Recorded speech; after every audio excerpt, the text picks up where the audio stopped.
Dengue রোগ অন্যান্য viral ফিভারের মতো সাধারণ লক্ষণ নিয়েও আসতে পারে, কখনো কখনো ভাইরাল ফিভারের মতোই কিন্তু তীব্রতা একটু বেশি থাকতে পারে। যেমন হঠাৎ করে জ্বর চলে আসে, জ্বরের মাত্রা অনেক বেশি আসতে পারে, দিনে 2 বার বা তার বেশি জ্বর পিকে চলে যেতে পারে, প্রচণ্ড শরীর ব্যথা, প্রচণ্ড মাথা ব্যথা। যখন ওয়ার্নিং সাইন দেখা দেয় তখনই শুধুমাত্র হাসপাতালে যাওয়ার প্রয়োজন আছে। ব্লাড প্রেশার অনেক বেশি কমে যাওয়া, বুকে পানি আসা এবং রক্তের বিভিন্ন উপাদান যেমন প্লাটিলেট কাউন্ট যদি 1 লাখের চেয়ে নিচে নেমে আসে এবং রক্তের একটা উপাদান আছে হিমাটোক্রিট, এইটার পরিমাণ যদি 24 ঘন্টায় 20%-এর বেশি বেড়ে যায়। আরও কিছু কারণ আছে যেগুলোর কারণে হাসপাতালে ভর্তি হওয়ার প্রয়োজন হতে পারে।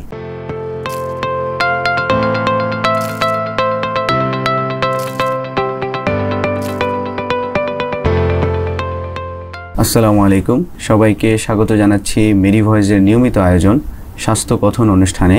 আপনাদের সাথে আজকে সঞ্চালক হিসাবে আমি আছি ডাক্তার মুজাহিদুল ইসলাম। আজকে আমাদের মেরি ভয়েস স্টুডিওতে আমাদের সাথে উপস্থিত হয়েছেন ডাক্তার মোহাম্মদ দেলোয়ার হোসেন, মেডিসিন বিশেষজ্ঞ। আসসালামু আলাইকুম স্যার। ওয়ালাইকুম আসসালাম। স্যার কেমন আছেন? আলহামদুলিল্লাহ। স্যার আজকে আমরা আমাদের যে আলোচনার বিষয় সেটি ফিক্স করেছি এবং সেটি হলো হঠাৎ জ্বর। এটি কি ডেঙ্গু, চিকুনগুনিয়া নাকি অন্য কিছু? এখন হঠাৎ জ্বর হলেই রোগীরা আতঙ্কিত হয়ে পড়েন। এই যে হঠাৎ জ্বর হচ্ছে, এটার আসলে কি কি কারণ থাকতে পারে? ধন্যবাদ, সুন্দর একটি কোয়েশ্চেন। আমাদের এই সময়ে ঢাকা শহরে প্রচণ্ড মাত্রায় মানুষরা আক্রান্ত হচ্ছেন জ্বরে। তো হঠাৎ জ্বর হলে আতঙ্কিত হওয়ার তেমন বড় কোনো কারণ নেই। বেশিরভাগ ক্ষেত্রেই আমাদের বর্তমানে যে জ্বর প্রচলিত আছে তার মধ্যে বেশিরভাগ কারণ হচ্ছে ভাইরাল ফিভার, সাধারণ ফ্লু ভাইরাস। তাছাড়াও ঢাকা শহরে বর্তমানে ডেঙ্গু, চিকুনগুনিয়া এবং বিভিন্ন ধরনের আরও ভাইরাল ফিভার বেশি পরিমাণে মানুষরা আক্রান্ত হচ্ছেন। এই ভাইরাল ফিভার ছাড়াও আরও বিভিন্ন ধরনের সংক্রমণজনিত জ্বর হচ্ছে, যেমন টাইফয়েড, তারপর প্রস্রাবের ইনফেকশন, নিউমোনিয়া। এই ধরনের ইনফেকশনগুলো আমাদের সমাজে জ্বরের অন্যতম কারণ। এই জ্বর ছাড়াও কিছু রেয়ার কারণ থাকতে পারে, যেমন বিভিন্ন অটোইমিউন ডিজিজ, বিভিন্ন ধরনের জটিল রোগও থাকতে পারে। সেগুলো নিয়ে সাধারণ মানুষের প্রাথমিকভাবে আতঙ্কিত হওয়ার কিছু নেই, কারণ সেগুলোর পরিমাণ সমাজে একেবারেই রেয়ার। আমাদের বাংলাদেশে প্রতি বছরই অনেক মানুষ ডেঙ্গুতে আক্রান্ত হয়।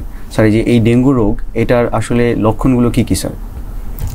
ডেঙ্গু রোগ অন্যান্য ভাইরাল ফিভারের মতো সাধারণ লক্ষণ নিয়েও আসতে পারে, কখনো কখনো ভাইরাল ফিভারের মতোই কিন্তু তীব্রতা একটু বেশি থাকতে পারে।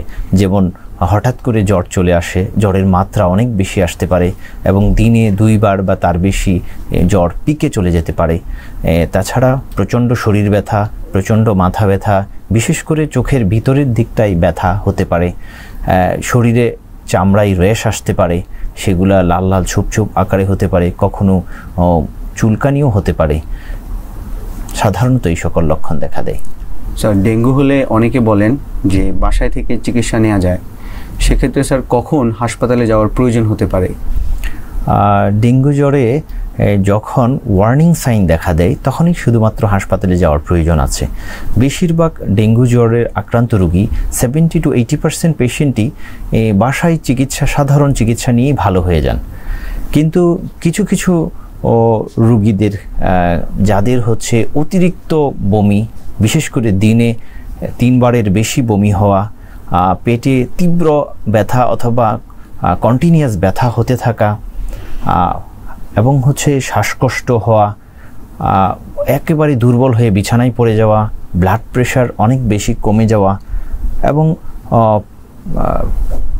পেটে পানি আসা বা বুকে পানি আসা এবং রক্তের বিভিন্ন উপাদান যেমন প্লাটিলেট কাউন্ট যদি 1 লাখের চেয়ে নিচে নেমে আসে এবং রক্তের একটা উপাদান আছে হিমাটোক্রিট, এইটার পরিমাণ যদি 24 ঘন্টায় 20%-এর বেশি বেড়ে যায়। আরও কিছু কারণ আছে যেগুলোর কারণে হাসপাতালে ভর্তি হওয়ার প্রয়োজন হতে পারে, যেমন বিশেষ করে যারা শিশু, গর্ভবতী নারী, ডায়াবেটিস, হাইপারটেনশন এবং বিভিন্ন জটিল রোগে আক্রান্ত, তাদের ক্ষেত্রে সতর্কতামূলকভাবে এই সকল লক্ষণ না থাকলেও তাকে হাসপাতালে ভর্তি করার প্রয়োজন হতে পারে। ধন্যবাদ স্যার। স্যার, ডেঙ্গুর কাছাকাছি আরেকটি রোগ রয়েছে, সেটি হলো চিকুনগুনিয়া। তো অনেক সময় দেখা যায় যে আমাদের দেশে একই সাথে ডেঙ্গু এবং চিকুনগুনিয়ার প্রকোপ দেখা দিচ্ছে। তো সেক্ষেত্রে আমরা সাধারণ মানুষরা এই দুটোর মধ্যে আসলে সাধারণভাবে কিভাবে পার্থক্য করতে পারি ডেঙ্গু এবং চিকুনগুনিয়ার মধ্যে, এরকম কোনো সুযোগ আছে কিনা? হ্যাঁ, দুটোকে পার্থক্য করা যেতে পারে। কখনো কখনো একই রোগ মনে হতে পারে, তবে কিছু কিছু লক্ষণ দেখে প্রাথমিকভাবে আমরা ধারণা করতে পারি যে এটা ডেঙ্গু না চিকুনগুনিয়া। যেমন চিকুনগুনিয়াতে অত্যাধিক পরিমাণে জ্বর দুটাতেই আসে, কিন্তু চিকুনগুনিয়াতে দেখা যায় যে হচ্ছে গিরাগুলোর ব্যথা এবং ফুলে যাওয়ার প্রবণতা বেশি থাকে ডেঙ্গুর তুলনায়। দুটাতেই চামড়ায় র্যাশ আসতে পারে, চুলকানি হতে পারে, কিন্তু রক্তক্ষরণের সমস্যাটা ডেঙ্গুতে সাধারণত বেশি হয়। যেমন চামড়ায় ছুপ ছুপ লাল লাল দাগ হতে পারে, যেগুলো মনে হতে পারে যে চামড়ার নিচে রক্তক্ষরণ হয়েছে, অথবা নাক দিয়ে, মুখ দিয়ে, অথবা পায়ুপথে রক্তক্ষরণও হতে পারে ডেঙ্গুর ক্ষেত্রে। কিন্তু চিকুনগুনিয়াতে সেগুলো তেমন দেখা যায় না, এবং ডেঙ্গুর ক্ষেত্রে একটু মৃত্যু ঝুঁকি পর্যন্ত থাকতে পারে, কিন্তু চিকুনগুনিয়ার ক্ষেত্রে সেই ধরনের ঝুঁকি নেই। এবং ডেঙ্গুর ক্ষেত্রে অনেক সময় রক্তক্ষরণজনিত বিভিন্ন কমপ্লিকেশন দেখা দিতে পারে, রোগী শকে চলে যেতে পারে, কিন্তু চিকুনগুনিয়ার ক্ষেত্রে এতটা ভয় নেই। তবে চিকুনগুনিয়া রোগীরা সাধারণত ব্যথায় খুব বেশি আক্রান্ত হন এবং ব্যথার কমপ্লেইনটাই ওনার বেশি থাকে। জি স্যার। স্যার, এখানে জয়েন্ট পেইনের কথা বললেন, বা জয়েন্টে যে ব্যথা হয় সেটার কথা বললেন। এই জয়েন্ট পেইনের সাথে অন্য সাধারণ যে জয়েন্ট পেইন, সেটা হতে পারে আর্থাইটিস বা বাতজ্বর বা বাতের ব্যথা, এই ব্যথাগুলোর সাথে আমরা এই জয়েন্ট পেইনকে কীভাবে আলাদা করব? হ্যাঁ, সুন্দর প্রশ্ন। তো চিকুনগুনিয়াতে সাধারণত জ্বর এবং ব্যথা, গিরা ব্যথাগুলো সাধারণত একসাথে আসে, এবং জ্বরের মাত্রাও অনেক বেশি থাকে সাধারণত। এবং এই জ্বরটা সাধারণত 7 দিনের মধ্যে কমে যায়, কিন্তু ব্যথাগুলো কারো কারো কয়েক সপ্তাহ, কারো কারো কয়েক মাস এবং এমনকি বছর পর্যন্ত থাকতে পারে। কিন্তু যাদের ক্ষেত্রে সাধারণত বাতজনিত ব্যথা হয়, তাদের সাধারণত ব্যথাগুলোই প্রকট আকার ধারণ করে। তাদের ক্ষেত্রে জ্বর খুব একটা বেশি থাকে না, থাকলেও খুব সামান্য জ্বর জ্বর, গায়ে জ্বর জ্বর এরকম অনুভূতি হয়, অথবা লো গ্রেড ফিভার থাকে। এবং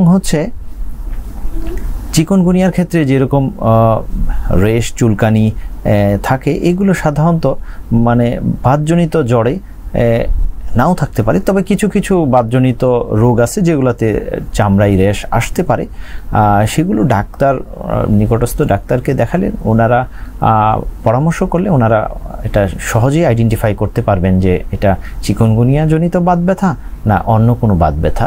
প্রয়োজনে কিছু পরীক্ষা নিরীক্ষার প্রয়োজন হতে পারে। স্যার, আমাদের ডেঙ্গু এবং চিকুনগুনিয়া এগুলোর জন্য দেখা যায় যে আমাদের পেরিফেরিতে, অর্থাৎ গ্রাম অঞ্চলের দিকে বা শহরের দিকেও অনেক মানুষজন জ্বর হলেই অ্যান্টিবায়োটিক খাওয়ার একটা প্রবণতা দেখা দিচ্ছে। তো অ্যান্টিবায়োটিক কি ডেঙ্গু অথবা চিকুনগুনিয়ার জন্য খাওয়া লাগবেই, এরকম কোনো নিয়ম আছে কিনা স্যার? না, ডেঙ্গু এবং চিকুনগুনিয়া দুটাই ভাইরাসজনিত রোগ। আমরা জানি যে অ্যান্টিবায়োটিক সাধারণত ব্যাকটেরিয়ার উপরে কাজ করে, সুতরাং এই সকল রোগে অ্যান্টিবায়োটিকের কোনো প্রয়োজন নেই। হ্যাঁ, যদি কখনো এই সকল রোগ হওয়ার পরবর্তীতে কোনো ধরনের ব্যাকটেরিয়াল ইনফেকশন সুপারএডেডভাবে আসে, তাহলে অ্যান্টিবায়োটিক দেওয়ার প্রয়োজন হতে পারে। তবে নিজে থেকে কখনোই অ্যান্টিবায়োটিক খাওয়া উচিত নয়। এবং এতে করে রোগীর উপর অ্যান্টিবায়োটিকের একটা অতিরিক্ত চাপ পড়তেছে, এবং পক্ষান্তরে সমাজের উপরেও অ্যান্টিবায়োটিক রেজিস্ট্যান্স হয়েও কিছু চাপ সৃষ্টি হচ্ছে। স্যার, অ্যান্টিবায়োটিক রেজিস্ট্যান্স নিয়ে বললেন, অ্যান্টিবায়োটিক রেজিস্ট্যান্স হলে আসলে কি কি সমস্যা হতে পারে? অ্যান্টিবায়োটিক রেজিস্ট্যান্স হলে পরবর্তীতে এই যে জীবাণু এই অ্যান্টিবায়োটিকের বিরুদ্ধে রেজিস্ট্যান্স গ্রো করলো, সেই জীবাণু যদি আবার কাউকে আক্রমণ করে অথবা ওই ব্যক্তিকেই আক্রমণ করে, তাহলে পুনরায় যে অ্যান্টিবায়োটিকের বিরুদ্ধে রেজিস্ট্যান্স হলো, ওই অ্যান্টিবায়োটিকটা দিলে সে রোগকে দমন করা, নিবৃত্ত করা সম্ভব না। তখন এরকম করে যদি চলতে থাকে, জীবাণুগুলো অনেকগুলো অ্যান্টিবায়োটিকের বিরুদ্ধে তাদের প্রতিরোধ তৈরি করে। তো এরকমভাবে চলতে থাকলে সমাজে একসময় আমাদের সোসাইটিতে যে সকল অ্যান্টিবায়োটিক আমরা রোগীদেরকে দিয়ে থাকি, সকল অ্যান্টিবায়োটিকের বিরুদ্ধেই রেজিস্ট্যান্স তৈরি হয়ে যেতে পারে, এবং আমরা একটা বিপদে পড়ে যাব সকলেই। যে তখন যদি এই জীবাণুরা আক্রমণ করে তখন সাধারণত রোগীরা ভালো হতে চান না। এই সমস্যা শুধু আমাদের দেশেই না, এটা ওয়ার্ল্ড ওয়াইড একটা সমস্যা হিসেবে দাঁড়িয়েছে। এই জন্য আমাদেরকে সচেতন হতে হবে যে সাধারণ কোনো জ্বরেই, বিশেষ করে ডাক্তারের কোনো পরামর্শ ছাড়া কখনোই অ্যান্টিবায়োটিক খাওয়া উচিত নয়।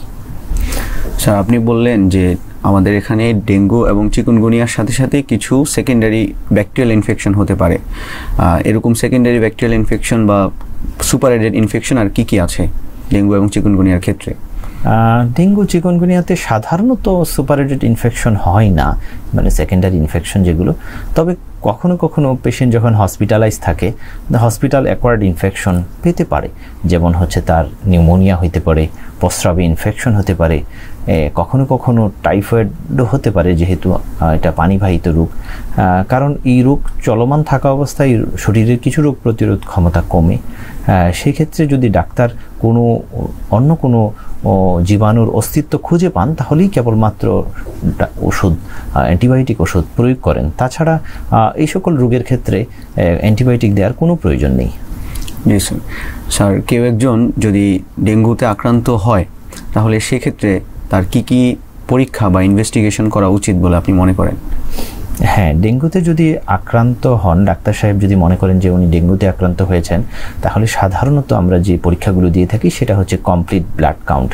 ব্লাডের বিভিন্ন উপাদান কেমন আছে, বিশেষ করে এই ক্ষেত্রে হিমাটোক্রিট, শ্বেত রক্তকণিকা, তারপর প্লাটিলেটস, যেটা অনুচক্রিকা বাংলায় বলে, এগুলো দেখার প্রয়োজন হয়। এটা সিবিসি করলেই পাওয়া যায়। তাছাড়া যদি প্রথম দিকে আসে, রোগীটা যদি জ্বরের প্রথম 5 দিনের মধ্যে আসে, তাহলে ডেঙ্গু NS1 টেস্ট, এবং ষষ্ঠ এবং অনওয়ার্ড পরবর্তীতে আসলে সাধারণত অ্যান্টি ডেঙ্গু ও IgM and IgG এগুলো করা হয়। তাছাড়া দামি টেস্ট RT-PCR ফর ডেঙ্গু, এইটা করেও ডেঙ্গু রোগ শনাক্তকরণ করা যায়। তবে এটা বেশ দামি টেস্ট, আমরা সাধারণত এটা করি না। তবে রোগ নির্ণয় ছাড়াও রোগের কমপ্লিকেশন দেখার জন্য আরও কিছু কিছু পরীক্ষা করার প্রয়োজন হতে পারে, যেমন liver function test, renal function test, এই যেমন সিরাম ইলেকট্রোলাইটস, এই ধরনের পরীক্ষা করার প্রয়োজন হতে পারে। সেটা ডাক্তার সাহেব রোগীর অবস্থা বুঝে নিরূপণ করবেন যে তাকে কোন টেস্ট দেওয়া প্রয়োজন। স্যার, কেউ একজন যদি এরকম ডেঙ্গু নিয়ে হাসপাতালে ভর্তি হয়, তাহলে সেক্ষেত্রে আমরা ডাক্তাররা চিকিৎসা পদ্ধতি হিসেবে আসলে কি কি করি? ডেঙ্গু রোগের নির্দিষ্ট স্পেসিফিক ট্রিটমেন্ট নেই। এটা ক্ষেত্রে এখনও পর্যন্ত কোনো অ্যান্টিভাইরাল আবিষ্কৃত হয়নি। এটাতে সাধারণত আমরা সাপোর্টিভ ট্রিটমেন্ট দিয়ে থাকি। সাপোর্টিভ ট্রিটমেন্ট বলতে রোগীর ফিভার কমানোর জন্য আমরা প্যারাসিটামল জাতীয় ওষুধ দিয়ে থাকি। রোগীর জ্বর থাকার কারণে শরীরে লবণ এবং পানির পরিমাণ কমে যেতে পারে, এই জন্য তাকে বেশি পরিমাণে হাইড্রেশন, পানি খেতে বলি, পানি জাতীয় খাবার সব খেতে বলি, এবং হচ্ছে ওটস স্যালাইন, এটা প্রচুর পরিমাণে খেতে বলি। তাছাড়া যখন ভর্তি রোগীর ক্ষেত্রে আমাদের যদি প্রয়োজন হয়, তাদেরকে আইভি ফ্লুইড, শিরাপথে স্যালাইন দেওয়ার প্রয়োজন হতে পারে। সেটার আবার নির্দিষ্ট মাত্রায় দিতে হয়, এবং সেটা ডাক্তার সাহেব রোগীর অবস্থা অনুযায়ী পরিমাণ নিরূপণ করেন কতটুকু দিবেন। সাধারণত এই সকল চিকিৎসার মাধ্যমেই ভালো হয়ে যান। তবে বিশেষ বিশেষ পরিস্থিতিতে আলাদা কিছু চিকিৎসার প্রয়োজন হয়, যেটা শুধুমাত্র হসপিটালাইজ পেশেন্টকেই দেওয়া সম্ভব। স্যার, আমরা দেখি যে ডেঙ্গু এত কমন একটি ডিজিজ, কিন্তু ডেঙ্গুতে আসলে মানুষ কেন মারা যায়? হ্যাঁ, ডেঙ্গুতে মারা যাওয়ার পিছনে কারণ হচ্ছে ডেঙ্গুর কমপ্লিকেশনস। ডেঙ্গুর একটা হচ্ছে ডেঙ্গু হেমোরেজিক ফিভার হতে পারে, যেটার কারণে রক্তক্ষরণজনিত কারণে রোগী মারা যেতে পারে। তাছাড়া যেটা সবচেয়ে বেশি কমন, সেটা হচ্ছে dengue shock syndrome. Patient dengue রোগে আক্রান্ত হলে প্লাজমা লিকেজ হয়। রক্তের যে পানীয় উপাদান, এটা রক্তনালীর ভিতর থেকে দেখা যায় যে এক্সট্রা সেলুলার ফ্লুইড আকারে, এবং বিভিন্ন মানুষের শরীরের ভিতরে বিভিন্ন কুঠুরি আছে যেগুলোতে রক্তের যে পানীয়টা চলে যেতে পারে। তার ফলে শরীরে রক্তচাপের পরিমাণ কমে যেতে পারে, এবং এই কন্ডিশনটাকে আমরা সাধারণত শক বলি। এই ডেঙ্গু শক সিনড্রোমই প্রধান কারণ রোগী মারা যাওয়ার ক্ষেত্রে। স্যার, এই ক্ষেত্রে রোগীর কি তার শক সিনড্রোমে সে চলে যাচ্ছে, এটা রোগীর বোঝার কোনো উপায় আছে কিনা? রোগী বুঝতে পারে কিনা? রোগী বুঝতে পারবে, তার হাত পা ঠান্ডা হয়ে আসছে, তার বুক ধড়ফড় করছে, পালস রেটটা তার হচ্ছে খুব দ্রুত হবে এবং সেটা দুর্বল হয়ে যাবে এবং রোগী খুব দুর্বল হয়ে বিছানায় পড়ে যাবে, তার মাথা ঘোরাতে পারে, এইরকম লক্ষণ হতে পারে। এরকম লক্ষণ হলে তাকে নিকটস্থ হাসপাতালে দ্রুত চলে যাওয়া উচিত আমি মনে করি। জি স্যার। স্যার, ডেঙ্গু এবং চিকুনগুনিয়া এগুলো প্রতিরোধের জন্য আসলে আমরা সাধারণ মানুষজন কি করতে পারি? সাধারণ মানুষজনের জন্য আমাদের যেটা করার আছে, বাড়ির আশেপাশে যে সকল জায়গায় পানি জমে থাকে, বিশেষ করে টব, কোনো পাত্রে পানি জমে থাকলে সেটাকে আমরা ডিসকার্ড করে দিতে পারি। আমরা ঘুমানোর সময় মশারি ব্যবহার করতে পারি, অথবা মশা নিরোধক যেসব রিপিলেন্ট আছে বা মশা নিরোধক যে সকল প্রস্তুতি আমরা সেগুলো নিতে পারি। বিশেষ করে ডেঙ্গু ও মশা যেগুলো এডিস মশা সকাল এবং সন্ধ্যার দিকে বেশি কামড়ায়, ওই সকল সময়ে বেশি সতর্ক থাকা উচিত। এবং জ্বরে আক্রান্ত হলেই আমরা খুব বেশি হতাশ না হয়ে আমাদেরকে প্রাথমিক চিকিৎসা শুরু করে দেওয়া উচিত বাসাতেই। যেটা অতিরিক্ত পরিমাণে আমরা পানি খেতে পারি, পানি জাতীয় খাবার খেতে পারি এবং প্যারাসিটামল ব্যবহার করতে পারি। এবং তাছাড়া আমরা যেহেতু ডেঙ্গু জ্বরে অত্যাধিক পরিমাণে ব্যথা হয়, সেক্ষেত্রে আমাদের ব্যথানাশক কোনো ওষুধ খাওয়া উচিত নয় ডেঙ্গু জ্বরে। এই প্রস্তুতিটুকু আমরা বাসায় নিতে পারি। স্যার, আপনি বললেন ব্যথানাশক ওষুধ খাওয়া উচিত নয়। কেউ ডেঙ্গু জ্বরে আক্রান্ত থাকা অবস্থায় তো তার আসলে স্যার জয়েন্ট পেইন বা অনেক বেশি ব্যথা হচ্ছে জয়েন্টগুলোতে, তাহলে সে যদি ব্যথানাশক ওষুধ খায় সেক্ষেত্রে তার কি কি ক্ষতি হতে পারে? ব্যথানাশক ওষুধ খেলে তার যেহেতু ডেঙ্গু জ্বরে প্লাটিলেটের পরিমাণটা কমে যায় এবং এটার কিছু ডিসফাংশনও হয় এবং তার একটা ব্লিডিং রিস্ক থাকে। সেই জন্য ব্যথানাশক ওষুধ খেলে তার ব্লিডিং রিস্কটা আরও বেড়ে যায়, কারণ ব্যথানাশক ওষুধগুলো প্লাটিলেটকে ইনহিবিট করে এবং এদেরকে ঠিকমতো রক্ত জমাট বাঁধতে দেয় না। এর ফলশ্রুতিতে তার ব্লিডিং রিস্ক বেড়ে যায়।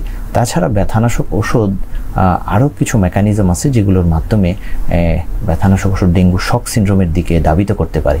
এই জন্য ব্যথানাশক ওষুধগুলো আমাদের অ্যাভয়েড করা উচিত, বিশেষ করে প্রথম সপ্তাহটা।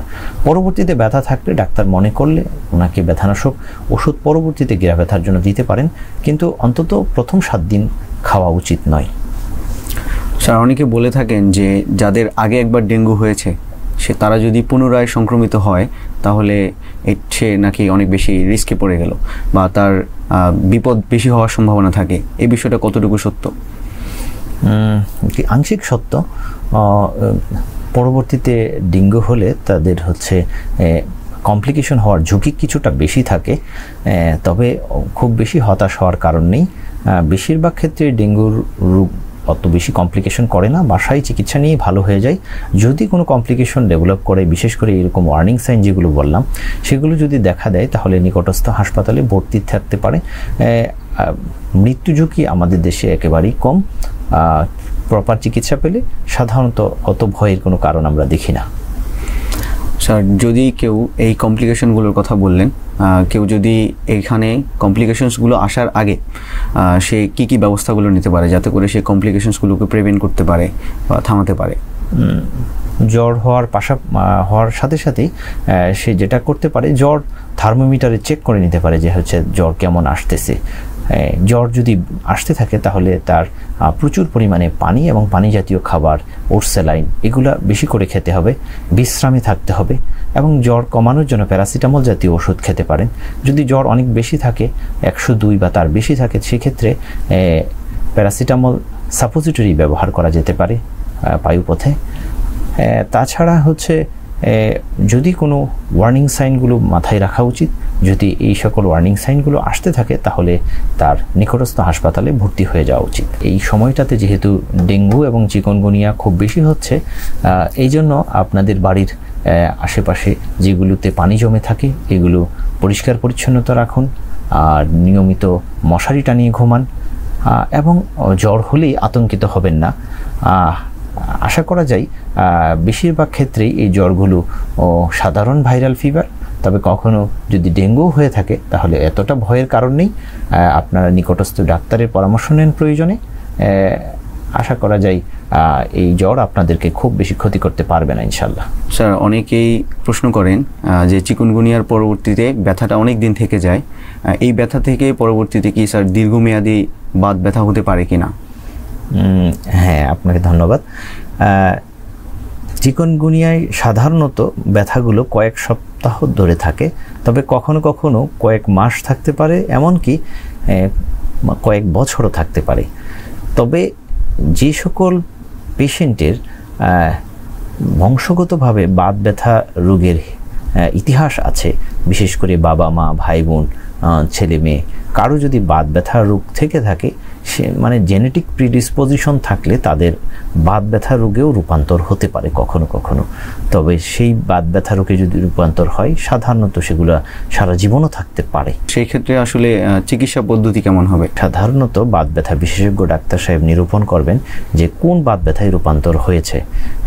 যেমন রিউমাটয়েড আর্থ্রাইটিস হতে পারে, তাহলে এক চিকিৎসা পদ্ধতি এক ধরনের, যেমন তাদেরকে disease modifying anti rheumatoid drugs দেওয়ার প্রয়োজন হয়। তাছাড়া যদি এই বাত ব্যথাটা স্পন্ডাইলো আর্থোপ্যাথিতে রূপান্তর হয়, তাদের ক্ষেত্রে সাধারণত NSAID, পরবর্তীতে তাদের ক্ষেত্রেও ডিজিজ মডিফাইং ড্রাগ দেওয়ার প্রয়োজন হতে পারে।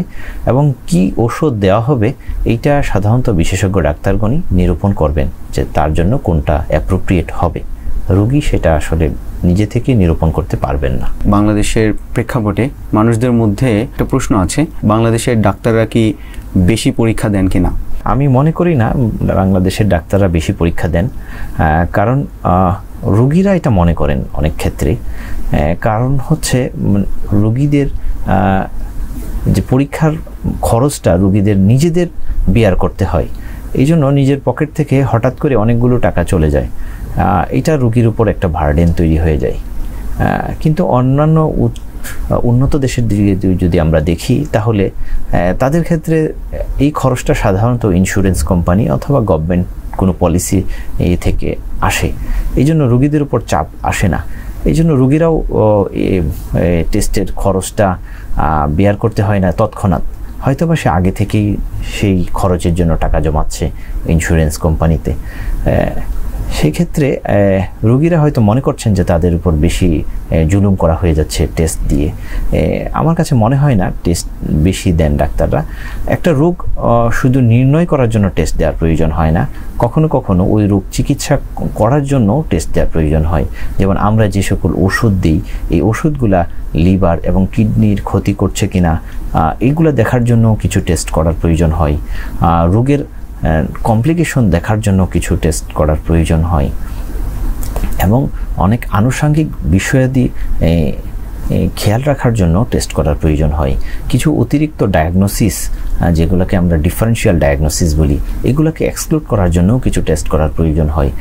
যদি আমরা সব টেস্ট করতে যাই, তাহলে রোগীর কাছে মনে হতে পারে যে টেস্ট একটু বেশি হয়ে যাচ্ছে, কিন্তু আইডিয়াল অ্যাপ্রোচে গেলে টেস্ট আসলে একটু বেশি হয়। আর যদি আমরা আমাদের দেশের পার্সপেক্টিভ চিন্তা করে, রোগীদের অর্থনৈতিক অবস্থা চিন্তা করে আমরা টেস্ট কিছু কমিয়ে দিতে পারি, সেটা ডাক্তার সাহেব সাধারণত চিন্তা করেই দেন। সাধারণত বেশিরভাগ ডাক্তারই অতিরিক্ত টেস্ট না দিয়ে যত কম টেস্ট দিয়ে রোগীদেরকে চিকিৎসা দেওয়া যায় সেই মেন্টালিটি বিয়ার করেন আমাদের দেশে, আমি সেটাই মনে করি। ধন্যবাদ স্যার, আজকে আপনি আমাদেরকে সময় দেওয়ার জন্য আপনাকে আন্তরিক কৃতজ্ঞতা জানাচ্ছি।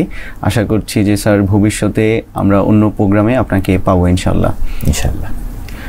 প্রিয় দর্শক, এতক্ষণ ধরে যারা আমাদের সাথে ছিলেন, আপনারা আশা করছি ডেঙ্গু এবং চিকুনগুনিয়া নিয়ে আপনাদের মনে যে প্রশ্নগুলো ছিল সেগুলোর উত্তর পেয়েছেন।